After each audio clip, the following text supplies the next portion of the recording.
దేవుడు నీ పట్ల ఒక గొప్ప ప్రణాళిక కలిగి ఉన్నాడు. ప్రణాళిక కలిగి ఉన్నాడు కనుకనే నీ చేయి ఆయన విడిచిపెట్టలేదు. దానియేలు జీవితంలో కూడా జరిగింది. దానియేలు ఏం చేశాడు? శత్రువులందరూ కలిసి సింహాల బోన్లో వేయాలనుకున్నారు. సింహాల బోన్లోకి వెళ్ళిన దానియేలు జీవితం ఏం జరిగింది?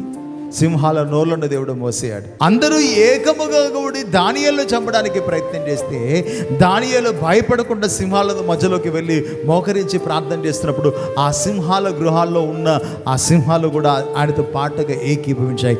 కానీ ఆ తర్వాత ఎవరైతే దానియేలుని ఆ సింహాల బోన్లో వేయాలని ప్రయత్నం చేశారో వారిని, వారి కుటుంబాన్ని ఆ సింహాల బోన్లో వేసినప్పుడు వారి ఎముకలను నుజ్జుగా మార్చేసి తినేసేయట సింహాలు. ఎందుకు ఈరోజు ఈ మాట చెప్తానంటే, దేవుని ప్రణాళికలో ఉన్న వారిని దేవుడు కాపాడుతూ వస్తాడు.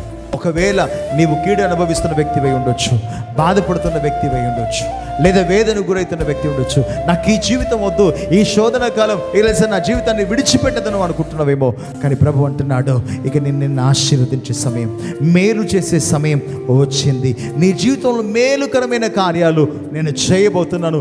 నా యందు విశ్వాసం ఉంచి నువ్వు నిలబడు, ఇక నీ జీవితంలో అద్భుతం చేయబోతున్నాను దేవుడు వాగ్దానం చేస్తున్నాడు. అట్టి వాగ్దానం నీ జీవితంలో నెరవేరునుగాక, కీడు మేలుగా మారునుగాక.